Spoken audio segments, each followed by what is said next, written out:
A pleasant day, grade 7 students. I am Ma'am Rona R. Fruto of Malinta National High School, your arts teacher for today. It's another great day to learn something new.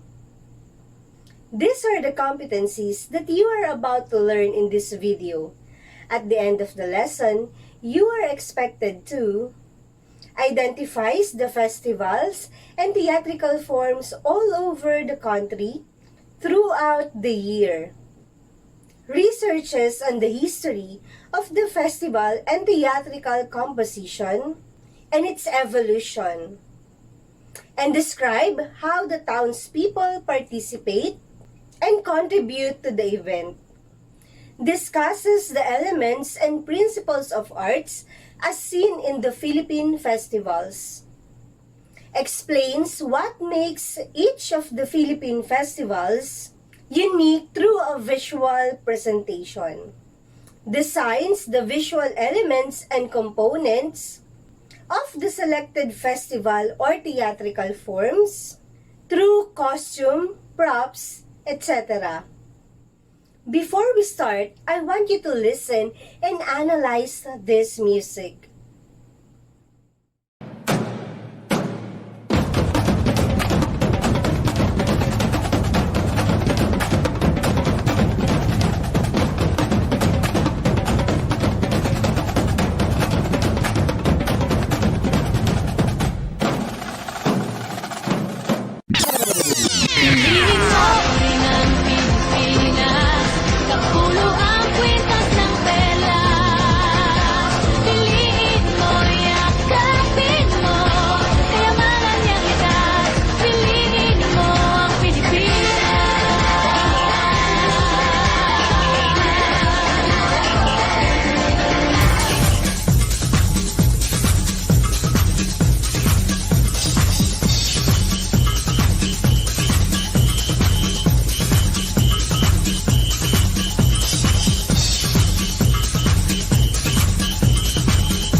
Are you familiar with the music played? Where do you usually hear this music?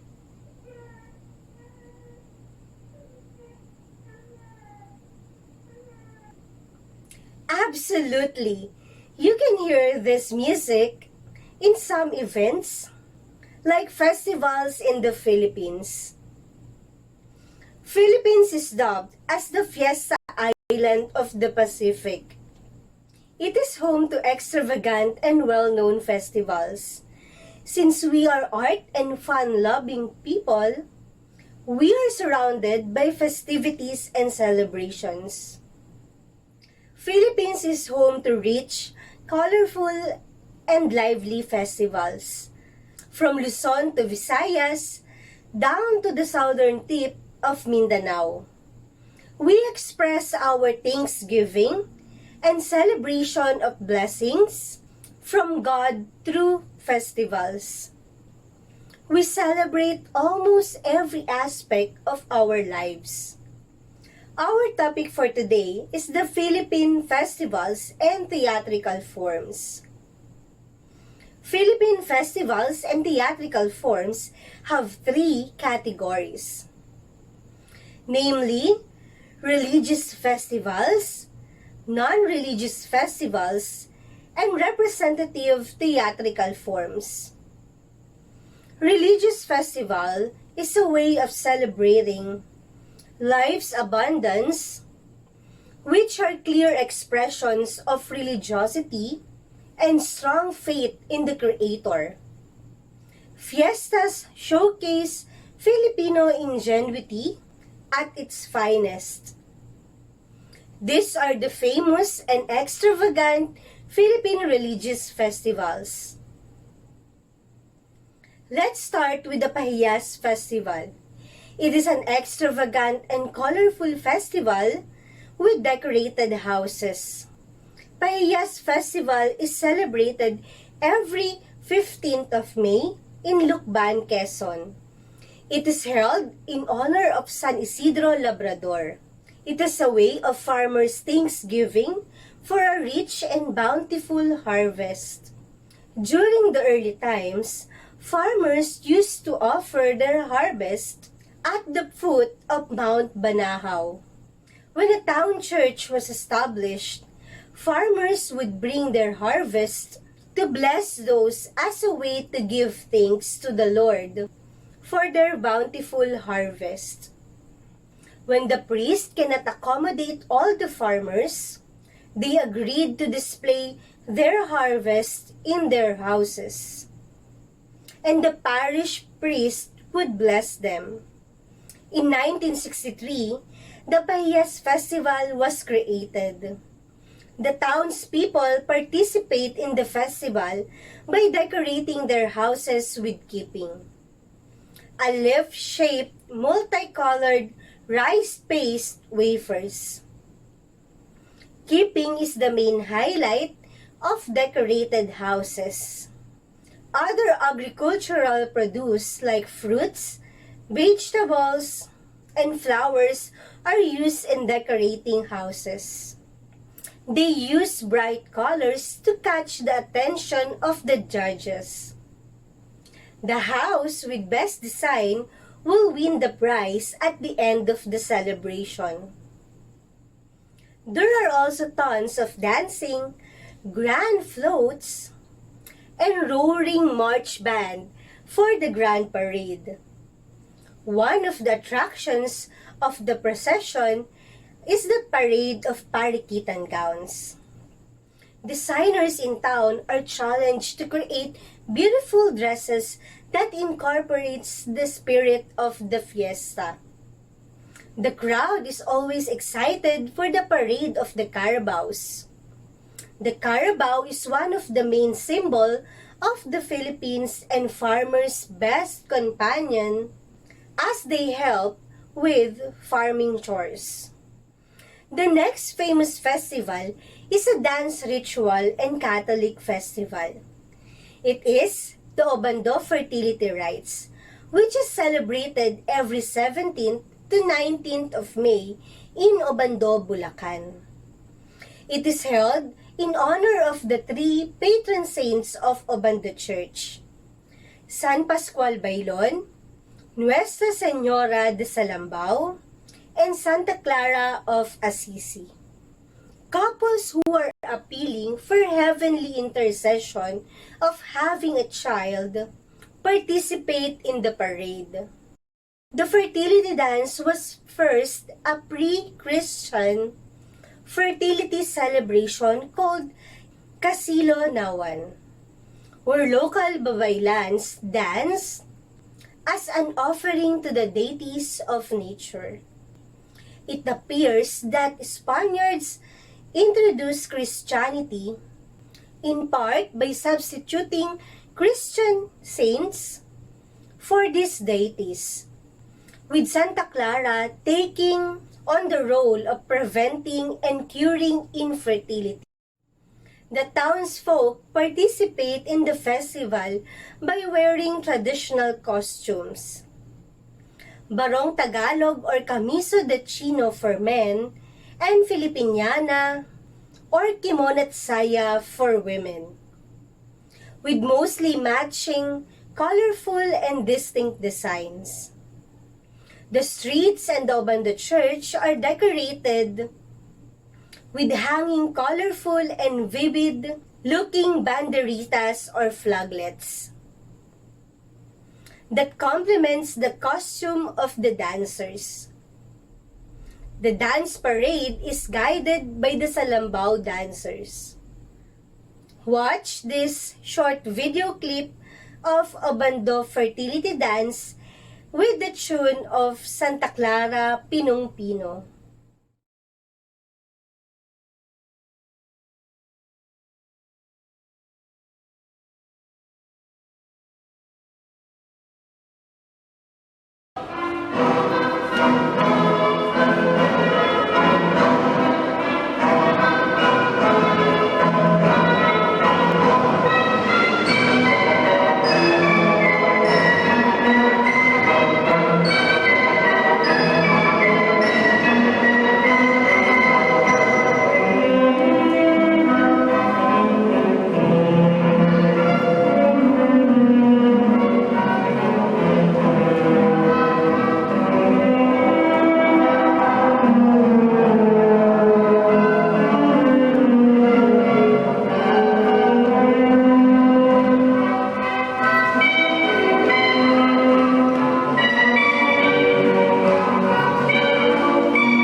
Festival is a week-long Lenten festival where men and women mimic the biblical Roman soldiers. The Moriones Festival. It is held every Holy Week in the province of Marinduque.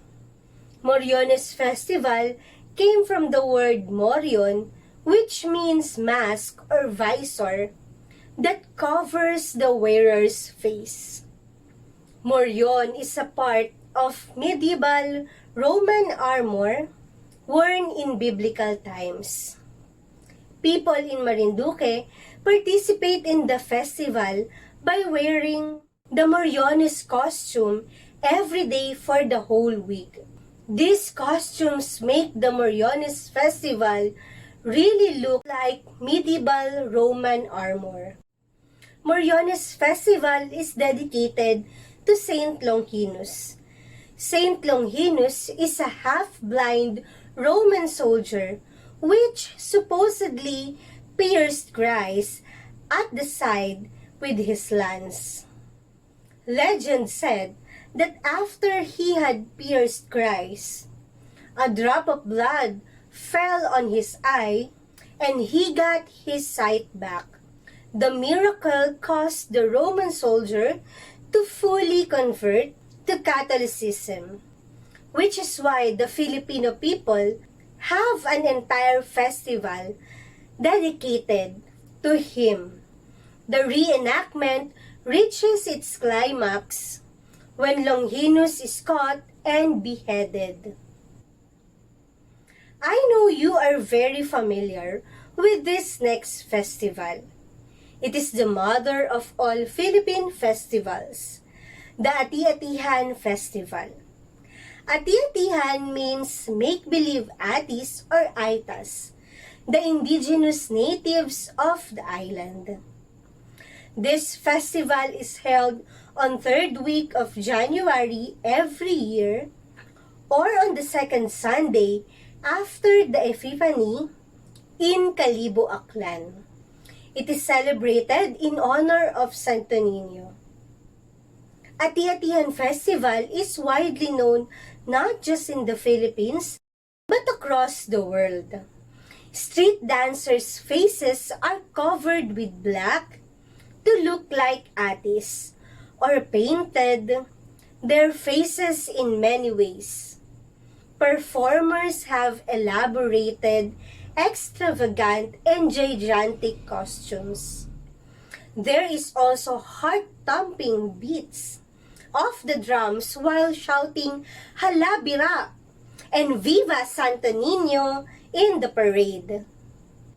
A festival that shows celebration of faith and gratitude in acceptance of Filipino people for Christianity. More specifically, Catholicism is the Sinulog Festival. It is held every 3rd Sunday of January in Cebu in honor of Santo Niño. Cebuanos participate in Sinulog Festival through a grand street parade where participants perform the dance step sulog, which is like a river's push and pull current. The grand parade is the main highlights of the festival that lasts almost a whole day. Participants wear brightly colored costumes, usually like the Santo Niños they display. On the last day of the Sinulog Festival, a water parade called Fluvial Procession is held. Watch this short video clip of the Fluvial Procession.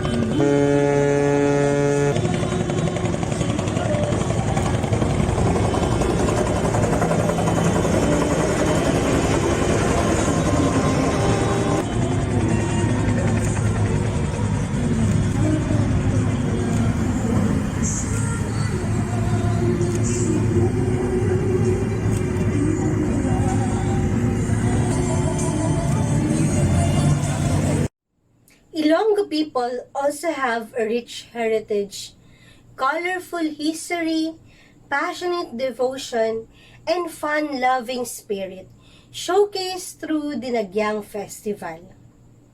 It is held every fourth Sunday of January, right after the Sinulog Festival of Cebu.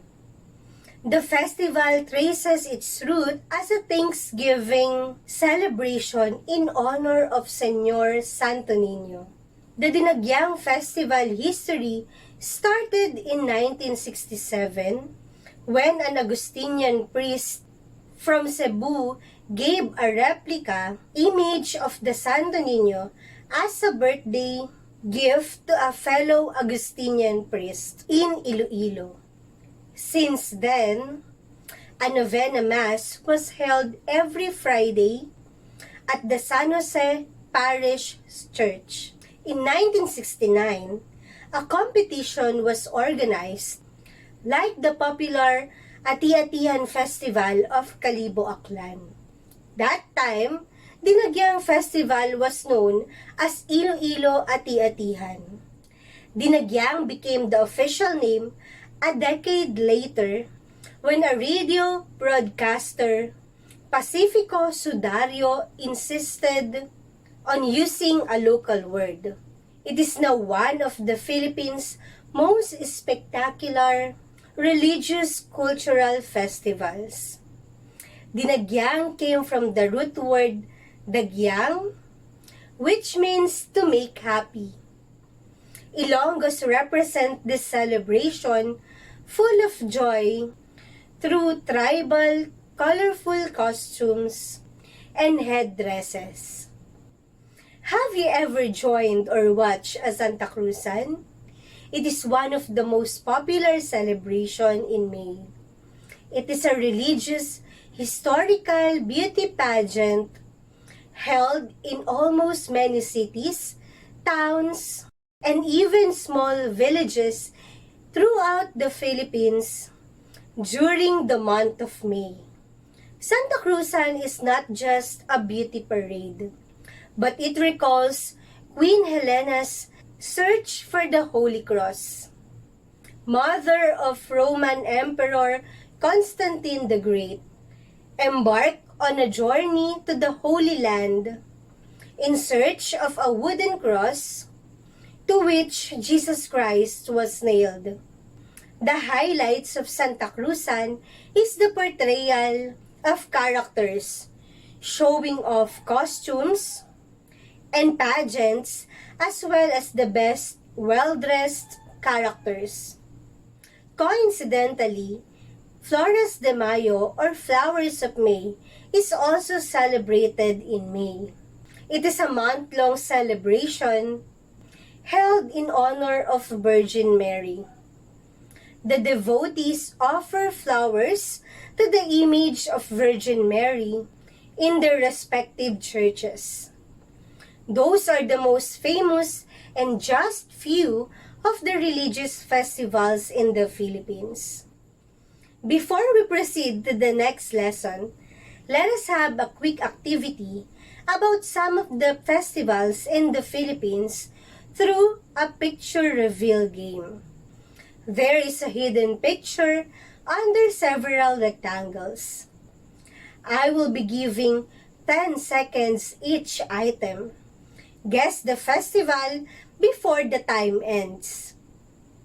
Participate by typing your answers in the comment section. Let's start! Number 1. It is a festival celebrated every third Sunday of January in Cebu.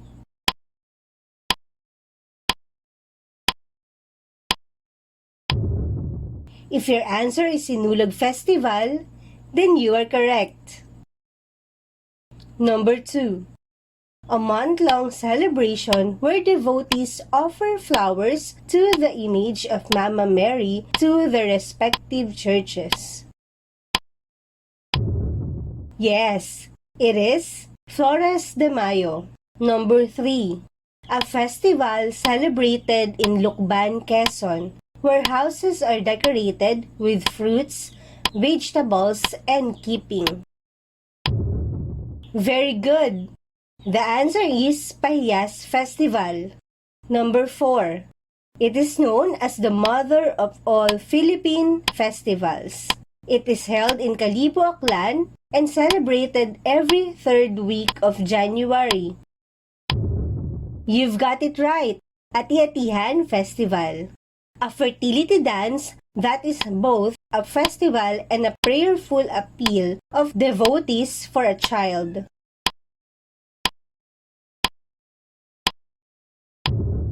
If your answer is Obando fertility rites, you got it right. Let us now discuss the non-religious festivals and theatrical forms in the Philippines. Non-religious festivals focus on the cultural and heritage aspect of our country and are celebrated with enthusiasm and passion. Non-religious Philippine festivals are also extravagant, wondrous, and artistic festivals. Starting with the Blooming Flowers Festival or the Panagbanga Festival, which also means Season of Blooming. Panagbanga Festival is a tribute to the city's beautifully grown flowers. It is celebrated in the whole month of February from the summer capital of the Philippines, Baguio. Panagbanga's highlight is the beautifully arranged flowers atop float. The floats are decorated for weeks before the unveiling on the day of the parade. And flowers that are mostly included are chrysanthemums, orchids, astrobellias, roses, and what are called as Baguio's original flowers, the everlasting. It also includes street dancing and dance competitions presented by the dancers dressed in flower-inspired costumes. Baguio becomes very crowded during the Panagbanga Festival because tourists around the world visit to watch the festivity. One of the biggest and most awaited festival in the Philippines is the Mascara Festival. It was derived from the words mas, meaning many, and cara, meaning faces. Thus, calling it Festival of Many Faces.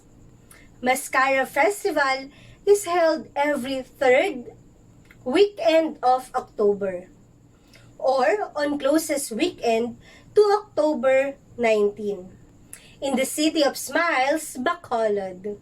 Back in 1890s, Negrenses experienced crisis in their sugar livelihood. And it was also the time when a tragic ferry accident happened, which caused death to some people of Bacolod. To lift the spirits of the locals and bring back the smiles on their faces, the Mascara Festival was created.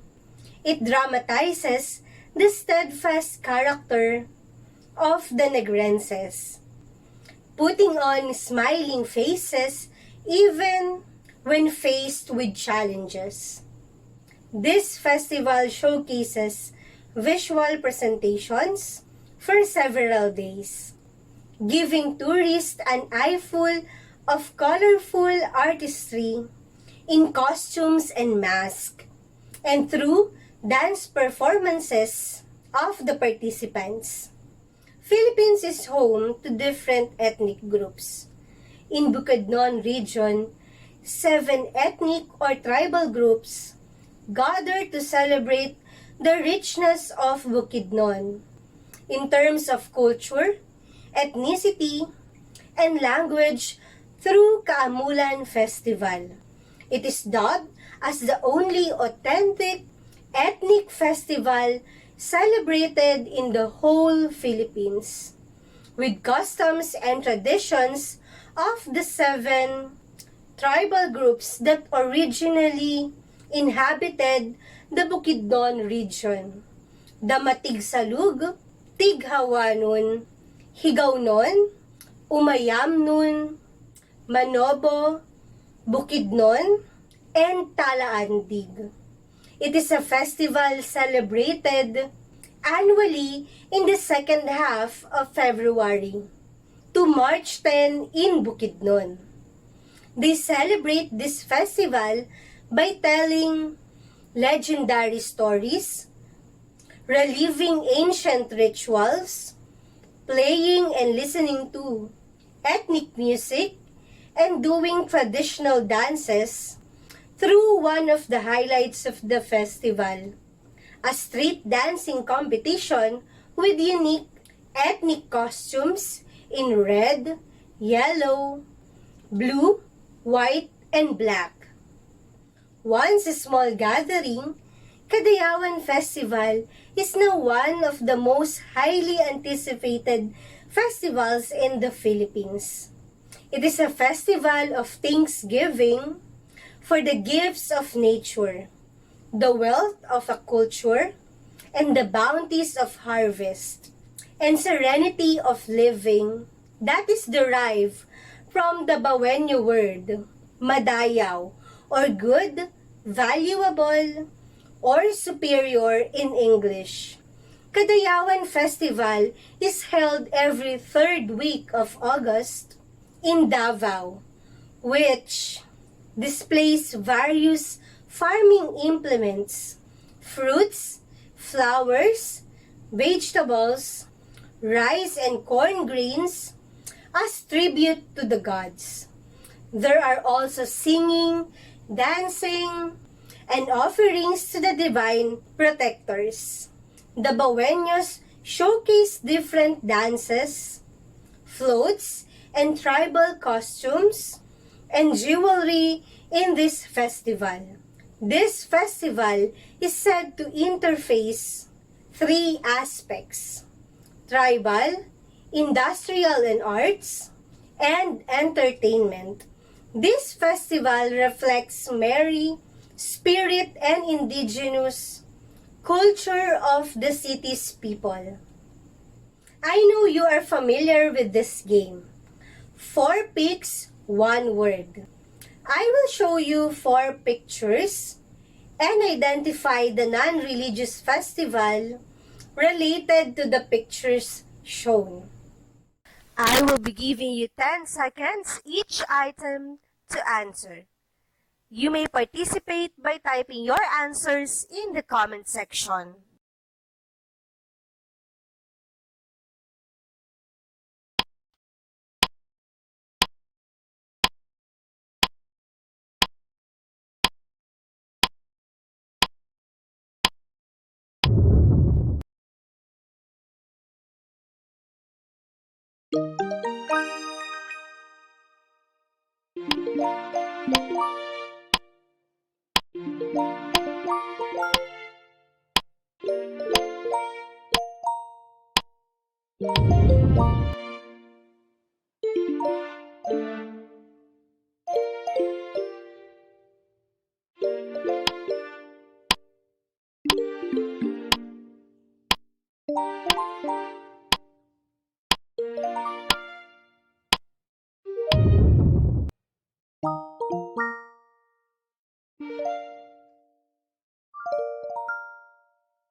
Very good for those who got the correct answers.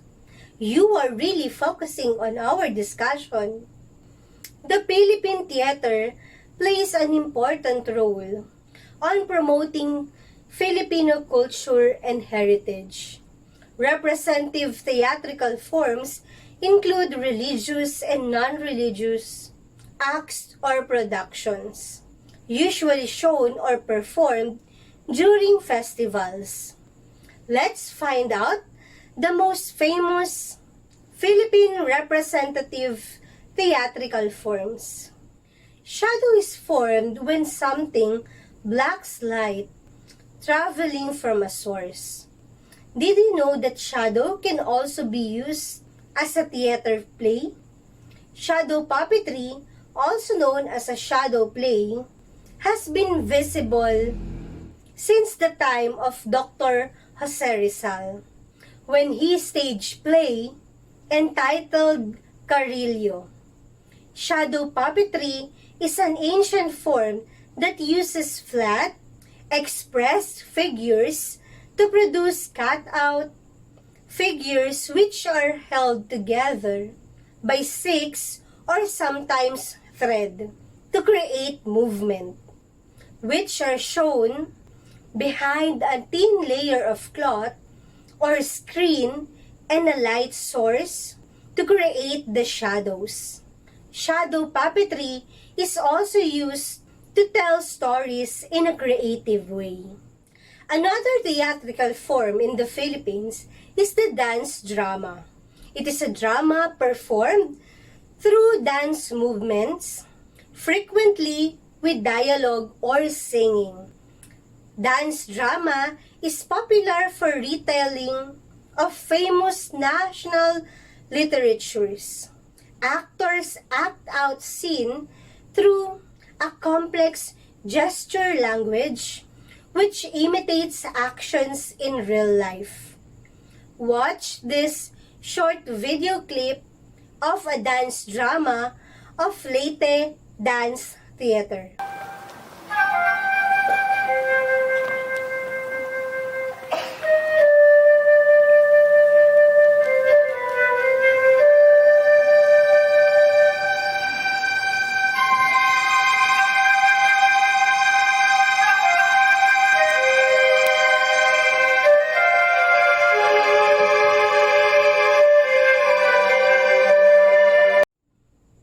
Another representative theatrical forms introduced by the Spaniards to us Filipinos is the zarzuela or zarzuela.